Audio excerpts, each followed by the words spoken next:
Come on, 2, 3.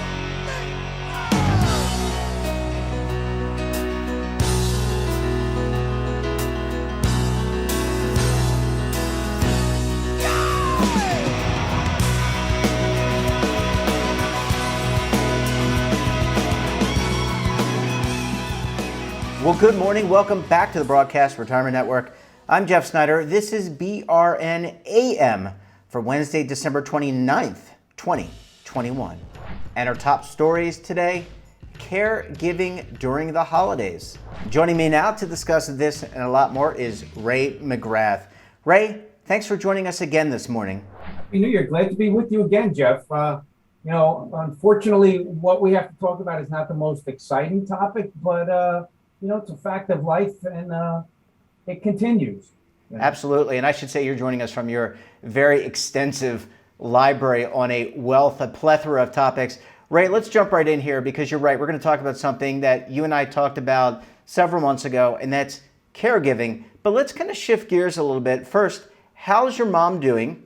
And how did you change, or did you have to change anything for the holidays with regards to caregiving? Sure.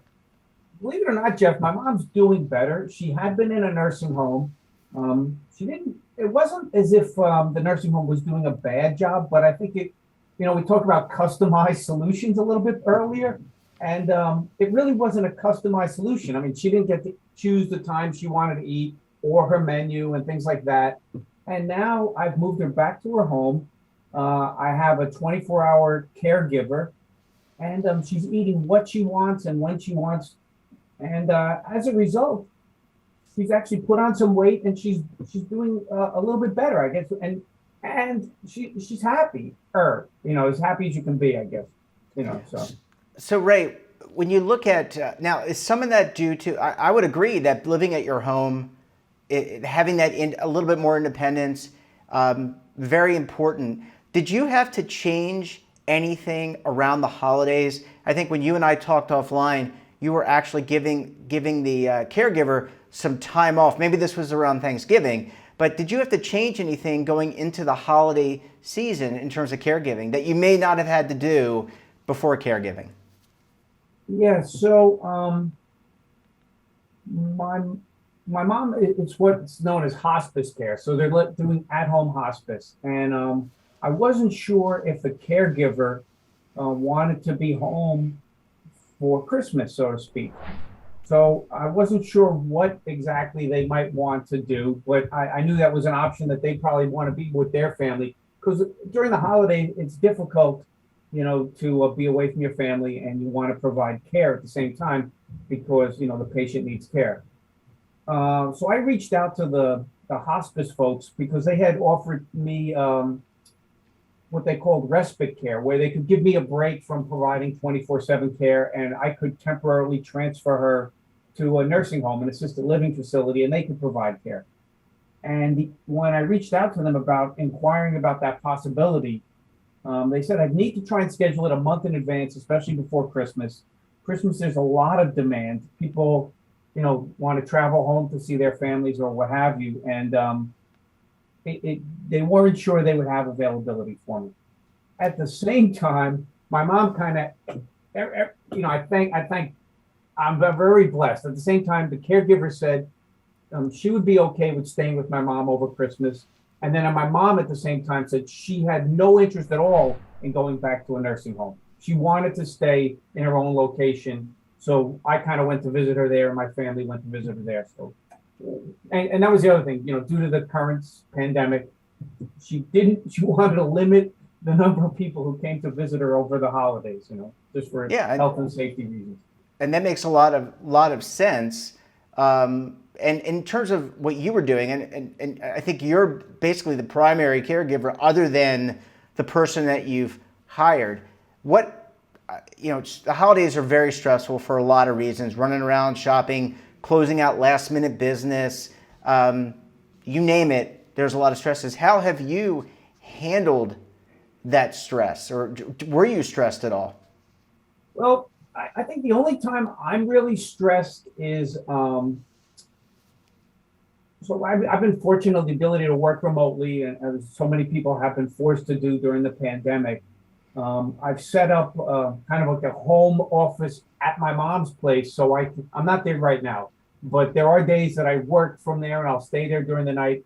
But I also have to conduct meetings or Zoom calls for work at the same time. And at the same time, my mom might be calling out to me for something, and I'm trying to be professional on camera, but at the same time tell her I mute myself and say, "Could you hold on for a minute? I'll be right there as soon as this call's over."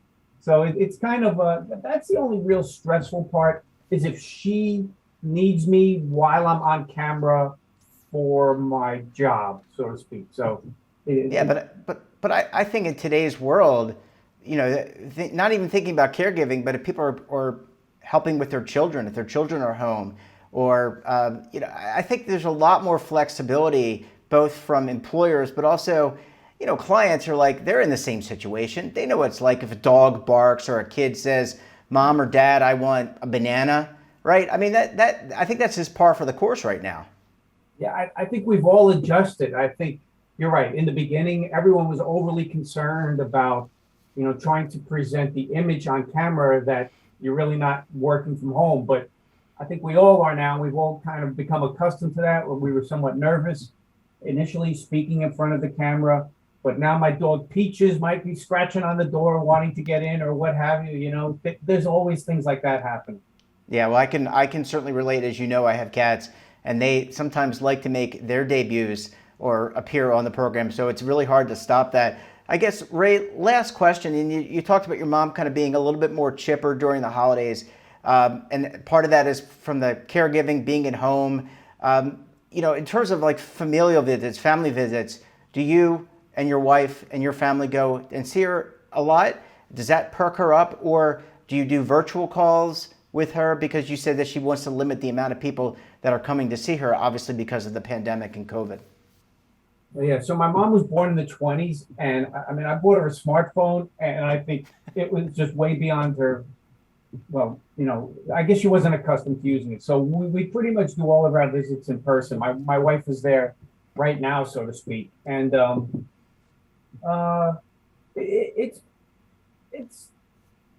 she really doesn't want too many people. She feels too many people are coming to visit her, but at the same time, she says that, but then she welcomes it. So, I think she's lonely, but she's not that lonely. She always has someone with her 24/7. So yeah, well, that's good. That's good. I mean, she does it at her, and she has mental acuity so that she can tell you when it's not like she's just sitting there.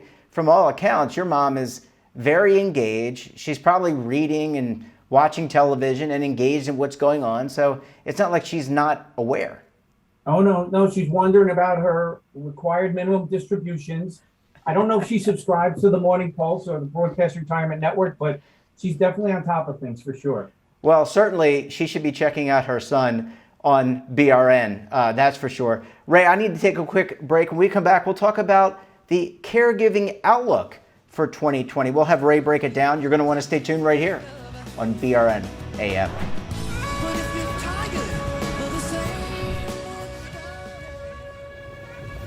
Imagine a new television network that will make you richer, healthier, and in control of your financial future.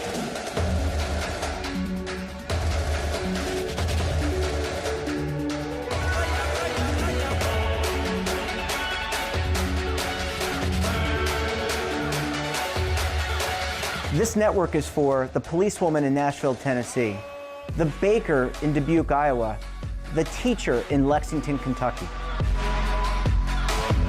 We want to make the idea of savings and retirement culturally relevant. But what do you see as a defining issue of the midterms, especially for the smaller businesses? I mean, they are the lifeblood of the American economy.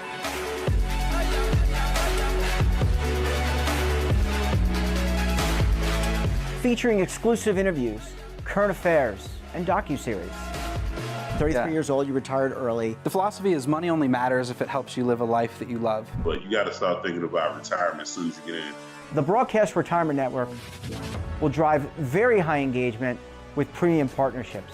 So this isn't retirement and savings for your parents or grandparents. This is for all Americans. And we're going to change the way you think about money.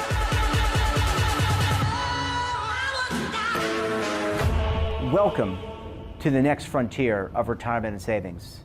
This is BRN, the Broadcast Retirement Network.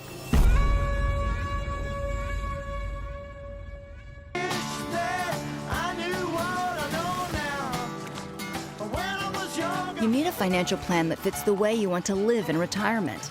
A plan that can help grow and protect your money, now or in the future. With an annuity in your plan to help cover essential expenses, you'll have the freedom to live the retirement you want.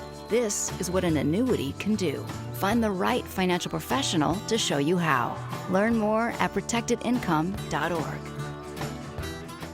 Are you stuck with a low credit score? A credit report and score that's causing you to be denied credit or pay higher interest rates than others for the same things? Then do what Terrence did and called Credit Repaired for your free credit evaluation to help restore your credit. I started thinking about buying a new house, and my score wasn't where I needed it to be. I called and spoke with one of the representatives, and we just had a good conversation, and I liked what he was saying. Just one call for his free credit evaluation was all it took to start back on the track to repairing his credit. I'm seeing the deletions and I'm getting the report, so I know something's being done. It does make a difference to me. All it takes is one call to get started. Credit Repair has given me a second chance to have a better credit score. Don't let a low credit score hold you back another day. Do what Terrence did and make the call for your free credit evaluation. Call 800-819-4152. That's 800-819-4152. Again, 800-819-4152.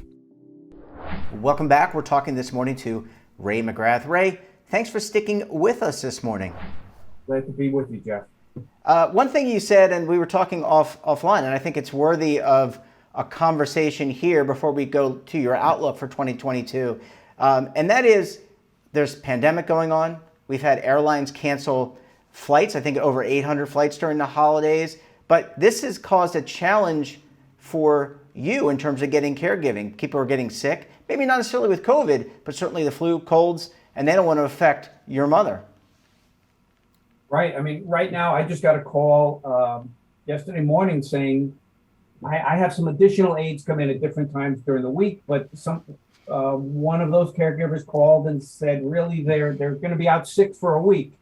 And, immediately I start thinking, I hope it's not COVID or, did she expose my mom in the house to things like that? So, I mean, they're doing the right things by quarantining for a week just to make sure, because right now it's difficult to get test results back quickly. But you'd hate to, you try and do all the right things and you'd hate to expose the patient to COVID or the household. So it's something I'm having to, work through, I guess. We're taking as many precautions as we can. We've all been vaccinated, but the thing is, you just never know what to expect. Yeah. So Ray, let's kind of, and I certainly understand that, and thanks for sharing that. It's a lot, that causes a lot of stress too, going back to our first segment. Let's talk about 2022. It's right around the corner, a couple days away. What is your outlook as a caregiver in terms of your mom? What are you thinking about going into this new year? What did you learn from last year, your first year of caregiving? And what are you going to take into the new year? So, I mean, I guess it sounds cruel, but in some ways I'm thinking about, finances and how to cover the cost. Because even though nursing homes can be, $400+ a day, at-home care isn't tremendously less expensive, although it is probably less. It is less expensive, but at the end of the day, the buck has to stop somewhere. So, I guess for me, I know it won't probably, who knows how long this situation will exist for, but I'm just trying to figure out a way to budget for it. That's basically it. And right now, I've been fortunate. Like I said, I've been able to work from home. I can cover most of the costs, so I mean, it works out. It's working out, but I think initially in my mom's case, they told me she could have days or weeks. Well, now we're into the 4th month. So, and I don't want to make it seem, it's all about, how long will this whole situation last for. I think what's working out for us is that she's been more comfortable. Her health has been better. And, we just take it one day at a time. And I think that's been, Yeah. Well, I think. yeah. Go ahead. Go ahead. Finish your thought. No, and that's just how I've been trying to handle it, and I always worry. So, we talked earlier about what stresses me out, but then I also worry about, will there come a point where I can't do everything I have been doing, or I'm going to need even additional care, and I'm not sure what resources are open to me there. Because my mom, even though she's not really mobile, like we said, she's got all her mental capacity, and she definitely knows what she wants, and so that does make it easier for me. So Ray, to that end, and obviously self-care, very important. You've got to make sure you can't deliver good quality caregiving or help facilitate good caregiving if you're not taking care of yourself. So that's I guess number one. I'd be interested to hear what you're doing to improve upon that. But also, are you starting to look at maybe ways to pay for or finance outside of the savings that either you have or your mom has? For example, state programs, federal programs, other areas, other organizations that maybe can give money towards some level of support. I have, so I've started to look at, there's some programs that will allow you to take time away from work if you're to provide care for a family member. And in fact, the hospice people have talked to me about taking advantage of some of those programs. But for now, I've just been, because I've been able to kind of create a Wi-Fi network in our home and bring all my equipment there and work from there. I guess you could say I'm failing to plan for the long term, but I'm really just trying to take it one day at a time. So for now, things are working. I'm not sure, one day if she takes a turn for the worse. I mean, she has cancer, basically. That's what's going on with my mom, and I just try and keep her comfortable. So yeah, and you're doing, from all accounts, you're doing. You're flexible. And what's been really helpful, Jeff? Not only resources like yourself, but also when I reach out to peers who have gone through this, with their elderly parents, and they've given me advice and things to do. In fact, when I was looking for caregivers and networks of caregivers, it was, other folks my age that have gone through this with their parents, and they pointed me the right direction and gave me some good advice. So that's been a big part. And I was going to ask you about that. Have you sought out? There are communities, and we've had Laura Whitman from the Well Spouse Association. She's been a regular contributor on the program. But have you sought out, like a group? And I'm not saying it's not counseling, but it's more like, hey, there are other people around you that are in it the same way you are. And by the way, everyone who's watching this or listening to this, we're all going to be in it. We're all going to be in this circumstance with a loved one, a family member, a spouse, someone. So pay attention. But have you sought out the wisdom, the guidance of like different foundations and organizations to help you through this? In the beginning, I did, because I was really searching. It was, my mom was discharged from the nursing home, and they basically said, "Oh, we'll be bringing her back to you in 2 days." So I kind of had 2 days to try and, get a bed and all the different, a wheelchair and things like that. But so it was a bit of a scramble, and just trying to make her home suitable for someone in her condition.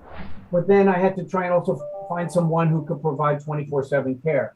So basically, I reached out to, it started out with the hospital and social workers at the hospital and folks at the nursing home.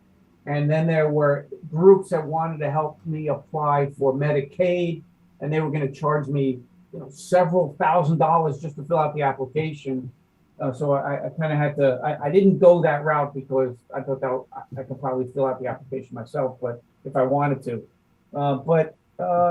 It was a little bit difficult just trying to interview different individuals who could provide care for my mom and do background checks and things like that. But in the end, I've been very fortunate that, it's worked out for me so far. I'm always concerned about, losing some of the caregivers, and then, then I become the primary again. And fortunately for now, I can make it work. I'm a backup, for, my mom she wants to get up at 4 a.m. and 1 a.m. to go to the bathroom. So it's kind of you get it's a stressful job. You don't get a good night's sleep. So, but Yeah. Went through it. Yeah, well, you are, and you're doing a great job. I'm sure she is very appreciative. Even if she doesn't say it, she probably says it in other ways. And Ray, you're going to have a great 2022. Your mom, your family. Thanks so much for joining us on the program. Thanks for sharing, and we wish you a very happy New Year, Ray. And the same to you, Jeffrey.